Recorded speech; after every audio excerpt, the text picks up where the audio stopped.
Chapter 53 of the Count of Monte Cristo by Alexandre Dumas. Chapter 53 Robert le Diable. The pretext of an opera engagement was so much the more feasible as there chanced to be on that very night a more than ordinary attraction at the Académie Royale. Levasseur, who had been suffering under severe illness, made his reappearance in the character of Bertrand, and as usual the announcement of the most admired production of the favourite composer of the day had attracted a brilliant and fashionable audience. Morcerf, like most other young men of rank and fortune, had his orchestra stall, with the certainty of always finding a seat in at least a dozen of the principal boxes occupied by persons of his acquaintance. He had, moreover, his right of entry into the omnibus box.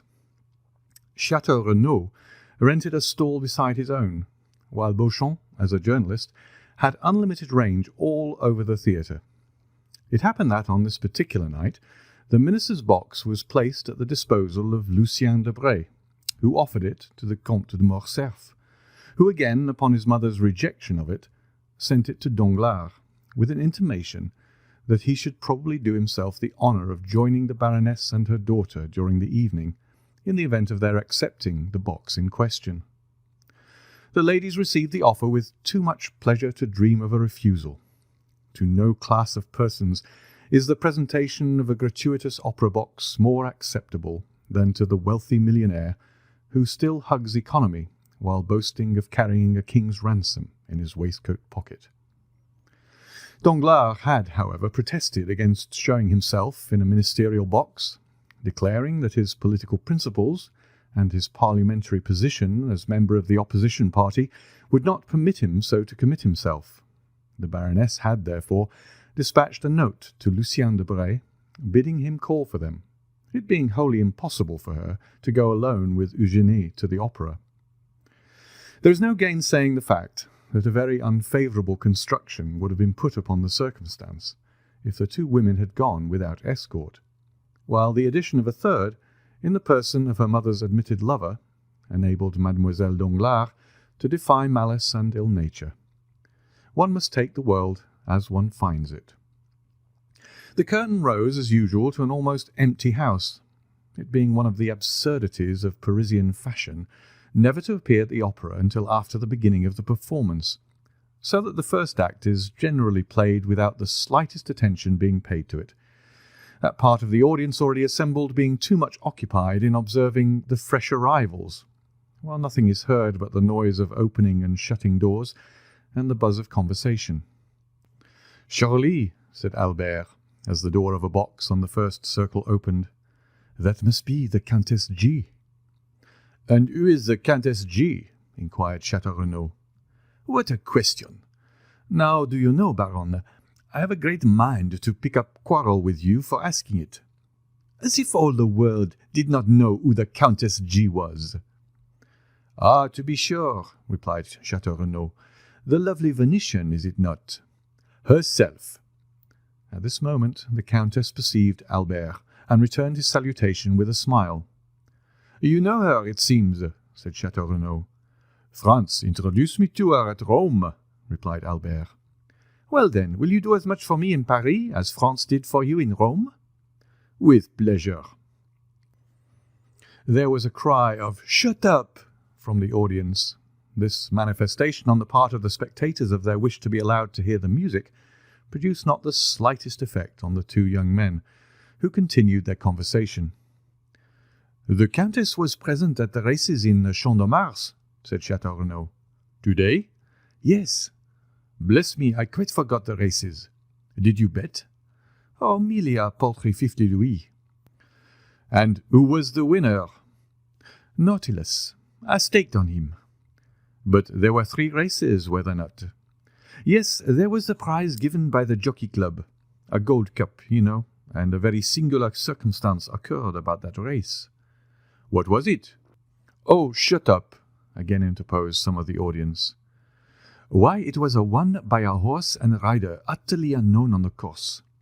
"Is that possible?" "True as day.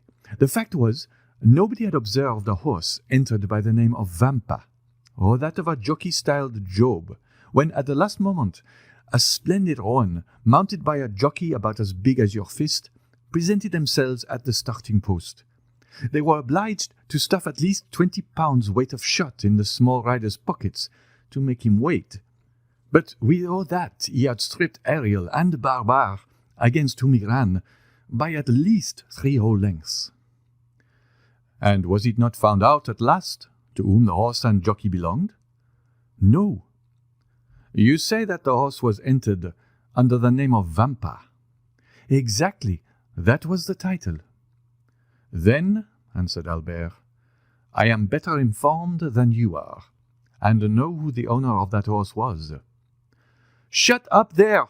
Cried the pit in the chorus, and this time the tone and manner in which the command was given betokened such growing hostility that the 2 young men perceived, for the first time, that the mandate was addressed to them. Leisurely turning round, they calmly scrutinized the various countenances around them as though demanding some one person who would take upon himself the responsibility of what they deemed excessive impertinence. But as no one responded to the challenge, the friends turned again to the front of the theatre, and affected to busy themselves with the stage.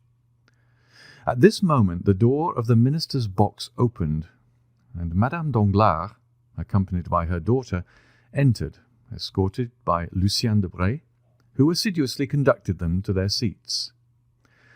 "Ha, ha!" said Château Renaud. "Here comes some friend of yours, Viscount. What are you looking at there? Don't you see they're trying to catch your eye?"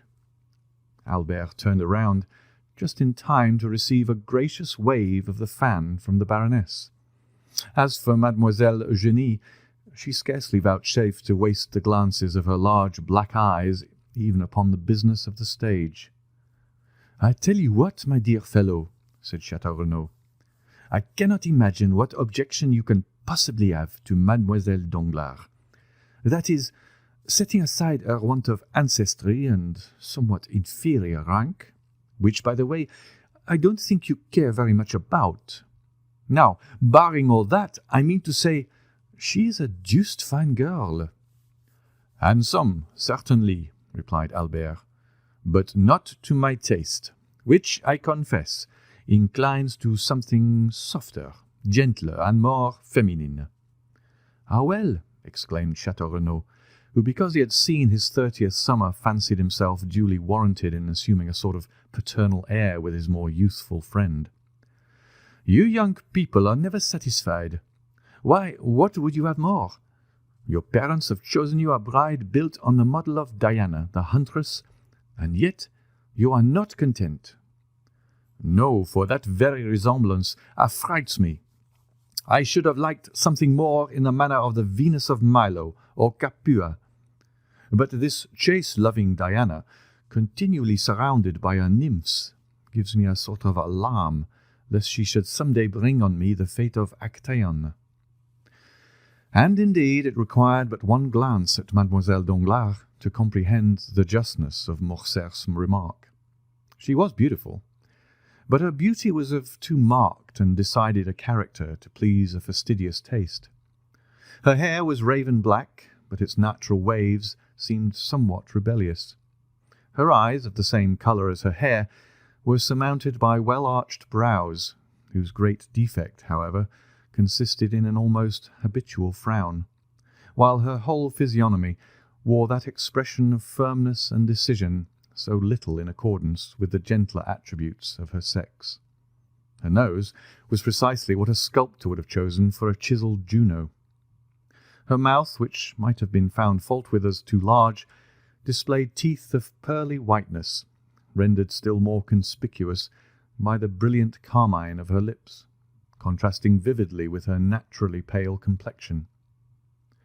But that which completed the almost masculine look Morcerf found so little to his taste was a dark mole of much larger dimensions than those freaks of nature generally are, placed just at the corner of her mouth, and the effect tended to increase the expression of self-dependence that characterized her countenance.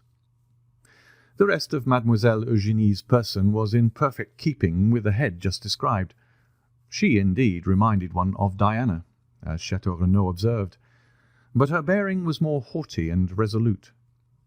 As regarded her attainments, the only fault to be found with them was the same that a fastidious connoisseur might have found with her beauty, that they were somewhat too erudite and masculine for so young a person.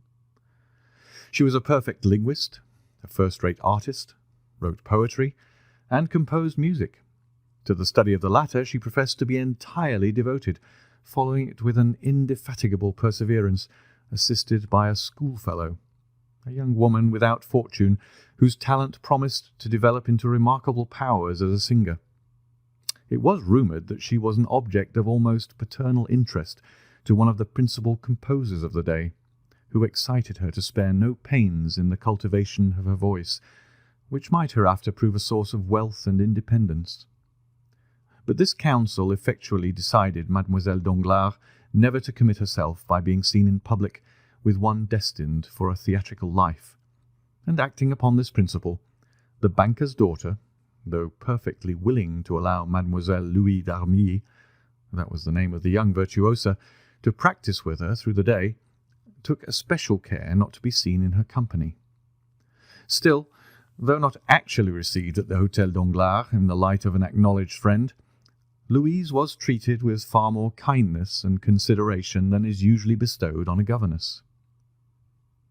The curtain fell almost immediately after the entrance of Madame Danglars into her box. The band quitted the orchestra for the accustomed half-hour's interval allowed between the acts, and the audience were left at liberty to promenade the salon or lobbies, or to pay and receive visits in their respective boxes. Morcerf and Château Renaud were amongst the first to avail themselves of this permission. For an instant the idea struck Madame Danglars that this eagerness on the part of the young viscount arose from his impatience to join her party, and she whispered her expectations to her daughter, that Albert was hurrying to pay his respects to them.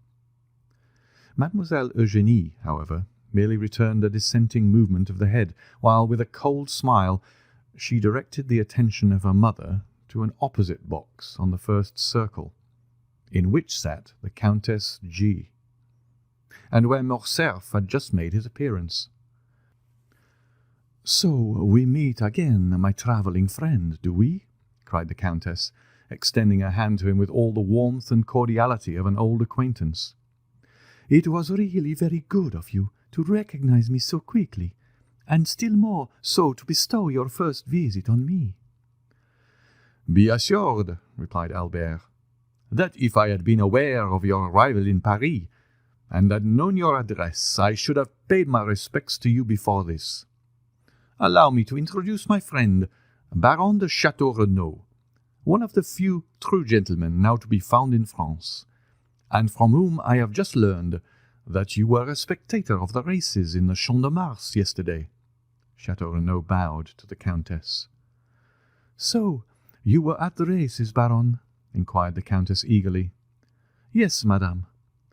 "Well, then," pursued Madame G., with considerable animation, "you can probably tell me who won the Jockey Club stakes."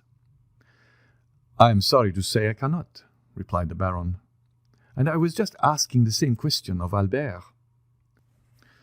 "Are you very anxious to know, Countess?" asked Albert.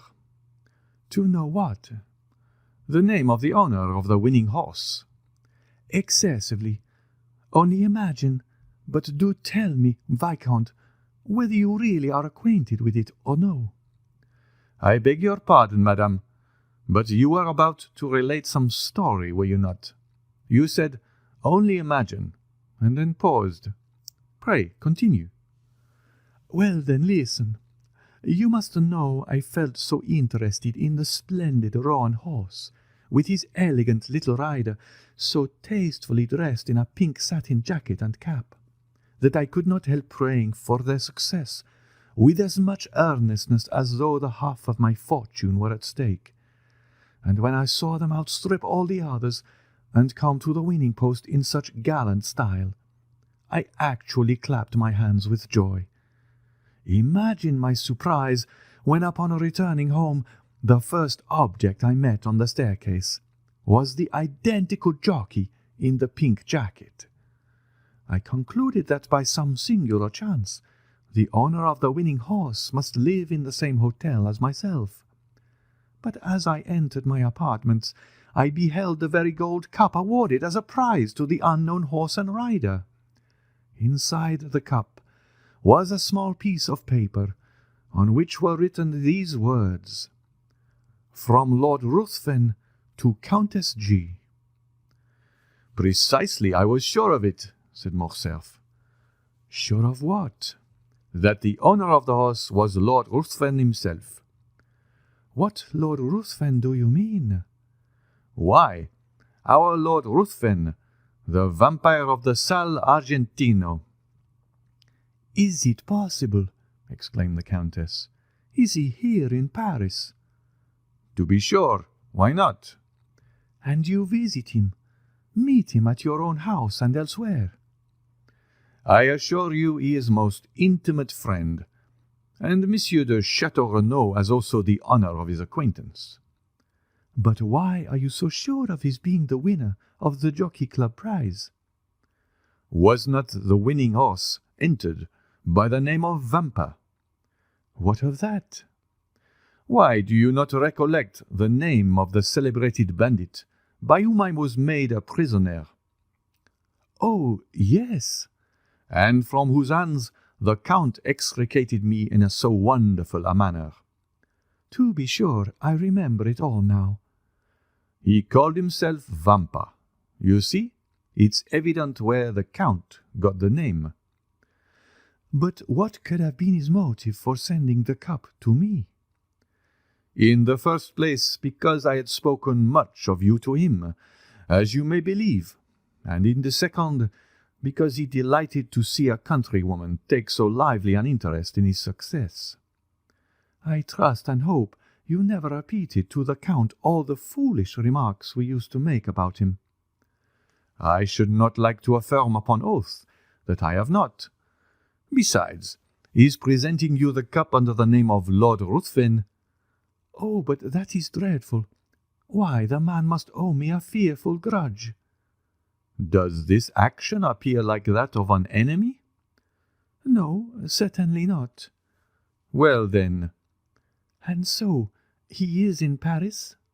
Yes. And what effect does he produce? Why, said Albert, he was talked about for a week. Then the coronation of the Queen of England took place, followed by the theft of Mademoiselle Mars's diamonds, and so people talked of something else. My good fellow, said Château-Renaud, the Count is your friend, and you treat him accordingly. Do not believe what Albert is telling you, Countess, so far from the sensation excited in the Parisian circles by the appearance of the Count of Monte Cristo having abated. I take upon myself to declare that it is as strong as ever. His first astounding act upon coming amongst us was to present a pair of horses worth 32,000 francs to Madame Danglars. His second, the almost miraculous preservation of Madame de Villefort's life. Now it seems that he has carried off the prize awarded by the Jockey Club. I therefore maintain, in spite of Morcerf, that not only is the Count the object of interest at this present moment, but also that he will continue to be so for a month longer if he pleases to exhibit an eccentricity of conduct which, after all, may be his ordinary mode of existence. Perhaps you are right, said Morcerf. Meanwhile, who is in the Russian ambassador's box? Which box do you mean? Asked the Countess. The one between the pillars on the first tier. It seems to have been fitted up entirely afresh. Did you observe anyone during the first act? Asked Château-Renaud. Where? In that box. No, replied the Countess. It was certainly empty during the first act.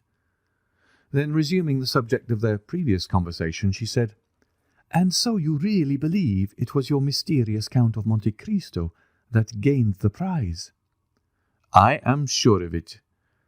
And who afterwards sent the cup to me? Undoubtedly. But I don't know him, said the Countess. I have a great mind to return it. Do no such thing, I beg of you. He would only send you another, formed of a magnificent sapphire, or hollowed out of a gigantic ruby. It is his way, and you must take him as you find him." At this moment the bell rang to announce the drawing up of the curtain for the second act. Albert rose to return to his place. "Shall I see you again?" asked the Countess. "At the end of the next act, with your permission, I will come and inquire whether there is anything I can do for you in Paris." "Pray take notice," said the Countess, "that my present residence is 22 Rue de Rivoli, and that I am at home to my friends every Saturday evening. So now you are both forewarned." The young men bowed and quitted the box. Upon reaching their stalls, they found the whole of the audience in the parterre standing up and directing their gaze toward the box formerly possessed by the Russian ambassador. A man of from 35 to 40 years of age, dressed in deep black, had just entered, accompanied by a young woman dressed after the Eastern style. The lady was surpassingly beautiful, while the rich magnificence of her attire drew all eyes upon her. "Hullo," said Albert. "It is Monte Cristo and his Greek." The strangers were indeed no other than the Count and Haydée. In a few moments the young girl had attracted the attention of the whole house, and even the occupants of the boxes leaned forward to scrutinize her magnificent diamonds. The second act passed away during one continued buzz of voices, one deep whisper intimating that some great and universally interesting event had occurred. All eyes, all thoughts were occupied with the young and beautiful woman, whose gorgeous apparel and splendid jewels made a most extraordinary spectacle. Upon this occasion an unmistakable sign from Madame Danglars intimated her desire to see Albert in her box directly the curtain fell on the second act, and neither the politeness nor good taste of Morcerf would permit his neglecting an invitation so unequivocally given. At the close of the act he therefore went to the Baroness. Having bowed to the two ladies, he extended his hand to Debray. By the Baroness he was most graciously welcomed, while Eugénie received him with her accustomed coldness. "My dear fellow," said Debray, "you have come in the nick of time. There is Madame overwhelming me with questions respecting the Count. She insists upon it that I can tell her his birth, education, and parentage, where he came from, and whither he is going. Being no disciple of Cagliostro, I was wholly unable to do this. So, by way of getting out of the scrape, I said, 'Ask Morcerf. He has got the whole history of this beloved Monte Cristo at his fingers.' Whereupon the Baroness signified a desire to see you." "Is it not almost incredible," said Madame Danglars, "that a person having at least 500,000 of Secret Service money at his command should possess so little information?" "Let me assure you, madame," said Lucien, "that had I really the sum you mention at my disposal, I would employ it more profitably than in troubling myself to obtain particular respecting the Count of Monte Cristo, whose only merit in my eyes consists in his being twice as rich as a nabob. However, I have turned the business over to Morcerf, so pray settle it with him as may be most agreeable to you. For my own part, I care nothing about the Count or his mysterious doings." "I am very sure no nabob would have sent me a pair of horses worth 32,000 francs, wearing on their heads 4 diamonds valued at 5,000 francs each." "He seems to have a mania for diamonds," said Morcerf, smiling, "and I verily believe that, like Potemkin, he keeps his pockets filled for the sake of strewing them along the road, as Tom Thumb did his flintstones." "Perhaps he has discovered some mine," said Madame Danglars. "I suppose you know he has an order for unlimited credit on the Baron's banking establishment." "I was not aware of it," replied Albert, "but I can readily believe it." "And further, that he stated to Monsieur Danglars his intention of only staying a year in Paris, during which time he proposed to spend 6 millions. He must be the Shah of Persia, travelling incog.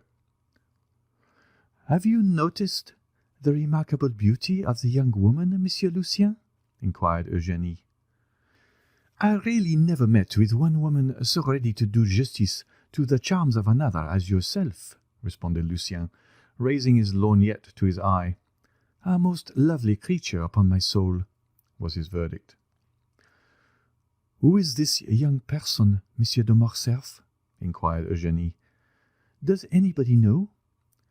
Mademoiselle, said Albert, replying to this direct appeal, I can give you very exact information on that subject, as well on most points relative to the mysterious person of whom we are now conversing. The young woman is a Greek. So I should suppose by her dress. If you know no more than that, everyone here is as well formed as yourself. I am extremely sorry you find me so ignorant a cicerone, replied Morcerf. But I am reluctantly obliged to confess. I have nothing further to communicate. Yes, stay. I do know one thing more, namely, that she is a musician. For one day, when I chanced to be breakfasting with the Count, I heard the sound of a guzla. It is impossible that it could have been touched by any other finger than her own. Then your Count entertains visitors, does he? Asked Madame Danglars. Indeed he does, and in a most lavish manner, I can assure you. I must try and persuade Monsieur Danglars to invite him to a ball or dinner, or something of the sort, that he may be compelled to ask us in return. What? Said Debray, laughing. Do you really mean you would go to his house? Why not? My husband could accompany me. But do you know this mysterious Count is a bachelor? You have ample proof to the contrary, if you look opposite, said the Baroness, as she laughingly pointed to the beautiful Greek. No, no, exclaimed Debray. That girl is not his wife. He told us himself she was his slave. Do you not recollect, Morcerf, his telling us so at your breakfast? Well, then, said the Baroness, if slave she be, she has all the air and manner of a princess.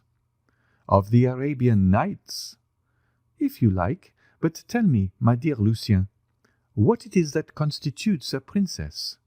Why, diamonds, and she is covered with them. To me she seems overloaded, observed Eugénie. She would look far better if she wore fewer, and we should then be able to see her finely formed throat and wrists. See how the artist peeps out, exclaimed Madame Danglars. My poor Eugénie, you must conceal your passion for the fine arts. I admire all that is beautiful, returned the young lady.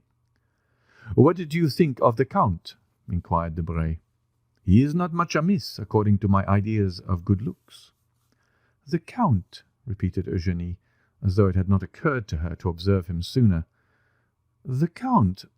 Oh, he is so dreadfully pale.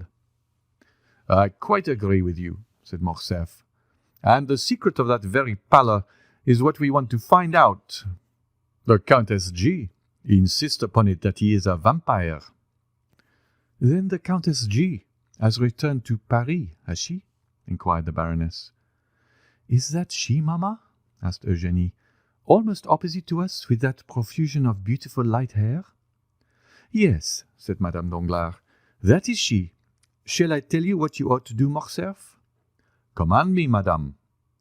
Well, then, you should go and bring your Count of Monte Cristo to us. What for? asked Eugénie. What for? Why, to converse with him, of course. Have you really no desire to meet him? None whatever, replied Eugénie. Strange child, murmured the Baroness. He will very probably come of his own accord, said Morcerf. There, do you see, madame? He recognizes you and bows. The Baroness returned the salute in the most smiling and graceful manner. Well, said Morcerf, I may as well be magnanimous and tear myself away to forward your wishes. Adieu. I will go and try if there are any means of speaking to him. Go straight to his box. That will be the simplest plan. But I have never been presented. Presented to whom? To the beautiful Greek. You say she is only a slave. While you assert that she is a queen, or at least a princess. No, I hope that when he sees me leave you, he will come out. That is possible. Go. I am going, said Albert, as he made his parting bow. Just as he was passing the Count's box, the door opened, and Monte Cristo came forth. After giving some directions to Ali, who stood in the lobby, the Count took Albert's arm, carefully closing the box door. Ali placed himself before it, while a crowd of spectators assembled around the Nubian. "Upon my word," said Monte Cristo, "Paris is a strange city, and the Parisians are a very singular people. See that cluster of persons collected around poor Ali, who is as much astonished as themselves. Really, one might suppose he was the only Nubian they have ever beheld. Now I can promise you that a Frenchman might show himself in public, either in Tunis, Constantinople, Baghdad, or Cairo, without being treated in that way. That shows that the Eastern nations have too much good sense to waste their time and attention on objects undeserving of either. However, as far as Ali is concerned, I can assure you, the interest he excites is merely from the circumstance of his being your attendant. You, who are at this moment the most celebrated and fashionable person in Paris. Really? And what has procured me so flattering a distinction? What? Why, yourself, to be sure. You give away horses worth 1,000 louis. You save the lives of ladies of high rank and beauty. Under the name of Major Brack, you run thoroughbreds ridden by tiny urchins not larger than marmot. Then, when you have carried off the golden trophy of victory, instead of setting any value on it, you give it to the first handsome woman you think of. And who has filled your head with all this nonsense? Why, in the first place, I heard it from Madame Danglars, who, by the by, is dying to see you in her box. Or to have you seen there by others. Secondly, I learned it from Beauchamp's journal, and thirdly, from my own imagination. Why, if you sought concealment, did you call your horse Vampa? That was an oversight, certainly, replied the Count. But tell me, does the Count of Morcerf never visit the opera? I've been looking for him, but without success. He will be here tonight.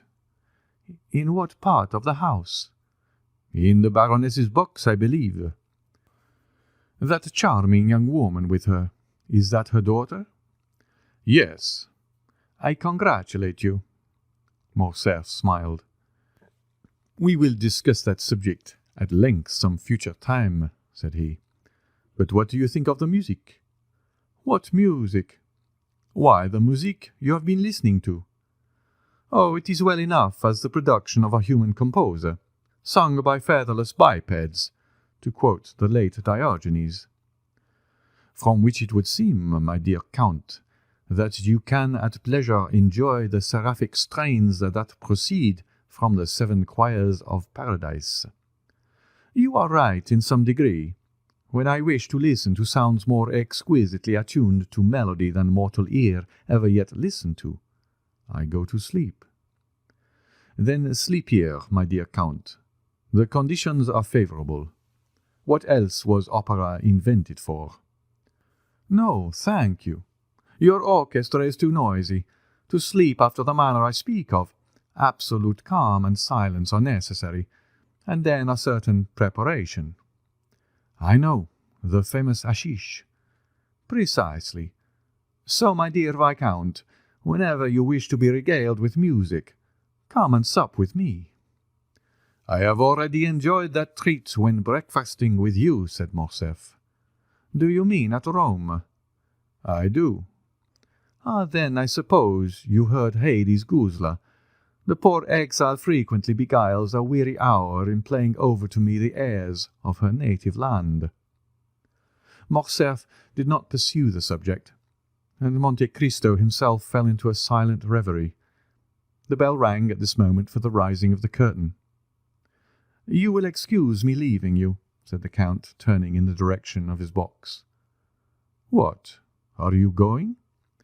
"Pray say everything that is kind to Countess G., on the part of her friend the vampire."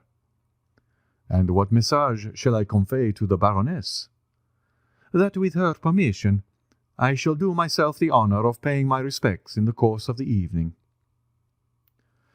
The third act had begun, and during its progress the Count of Morcerf, according to his promise, made his appearance in the box of Madame Danglars. The Count of Morcerf was not a person to excite either interest or curiosity in a place of public amusement. His presence, therefore, was wholly unnoticed, save by the occupants of the box in which he had just seated himself. The quick eye of Monte Cristo, however, marked his coming, and a slight though meaningful smile passed over his lips.